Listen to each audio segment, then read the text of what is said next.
We're going to do an example of a covalent compound, and we're going to start with the simplest covalent compound known, and that's hydrogen. Now, when I say hydrogen now, I'm actually talking about the molecule of hydrogen, not the individual atom. Hydrogen is used in fuel cells. It's involved in a variety of things. It's also one of the main components of the sun. So you see the sun all burning away up there in the sky. And it turns out that a major component of this actually is hydrogen, and that's what's burning off. And eventually, through nuclear reactions, you end up with a core of helium there as well. So everything on the outside that we see burning on the sun is the molecule hydrogen. I'll just put some red in here as well to show that it's a fiery sun and a hot core area as well. Now that that foolishness is out of the way, we get back to the serious business of creating a molecule of hydrogen. And we know that there are two atoms in it, so I'm going to draw one hydrogen here, one hydrogen here. And what we're going to do is we're going to look at the periodic table and find out what group number hydrogen is in. And it turns out it's in group 1A. So that means it has one valence electron. I'm going to draw one electron. I'm also going to draw one electron for the hydrogen. I'm going to do the same thing with sodium and chlorine just to show the difference between the two. Sodium has one valence electron as well, but chlorine had 7 valence electrons. And we knew that from sodium chloride, the creation of it, that sodium would like to give up its electron and chlorine would like to accept an electron.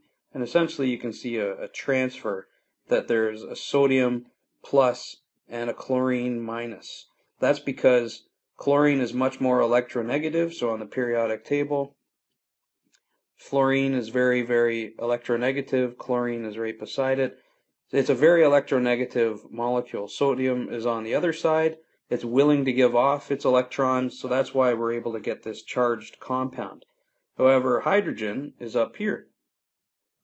And each one of the hydrogens is up there. So neither one of them wants to either give off its electron or take an electron. They really do want to kind of gain electrons, though, because they want to fulfill their octet. So if we were to take a look at hydrogen and its octet, so we've got the 1s level, and we fill it up with one electron, we can see that if we want to make it more stable, we want another electron in the hydrogen. It would like another electron there. It could also give off an electron as well, but there's nothing electronegative around it that actually is going to do that. It's just hydrogen. So what do? You share. So these electrons will actually, don't want to do that. These electrons will actually share. And so I'll find this electron will actually hover around this atom, and this electron can hover around this atom as well. And this link that we've just created is a bond, and we can rewrite this as this. And what this line now denotes is that this is a sharing of electrons. Notice when we write sodium chloride, I write the two together. I never write sodium with a dash between them. This implies that there is a covalent bond between them, and there is not. So let's try this again with a chlorine molecule. Chlorine is a diatomic molecule as well. It contains 2 chlorine atoms. I'm going to look up on the periodic table how many valence electrons are involved. Same thing. There's 7 valence electrons for each one of them. Both of these are the same electronegativity, so neither one of them is going to steal or give off their electrons. They're equal in this respect. So what's going to happen? Well, they have to share. Chlorine wants to get 8 valence electrons around it, and so does this chlorine as well. In order to do that, they're going to share these electrons. So now this bond implies that I have 2, 4, 6, 8 electrons around this chlorine, and it's telling me that I've got 2, 4, 6, 8 electrons around this chlorine. So now both of them are happy and both of them are fulfilled. In order to rewrite this, something a little less messy, we draw it like this. We usually try to draw in all the other electrons that are involved, but notice that we don't have to show the electrons here. This line actually represents 2 electrons. So anytime you see that on a chemical formula anywhere, this line actually means it's sharing 2 electrons between those atoms. So we're going to do one more example of a covalent compound, and it is with nitrogen and nitrogen. So you may think that this is going to be similar to the chlorine example. It is, but it can look a little more complicated on paper or electronically, as is the case here. So we look up on the periodic table. I'm in group 5 for nitrogen,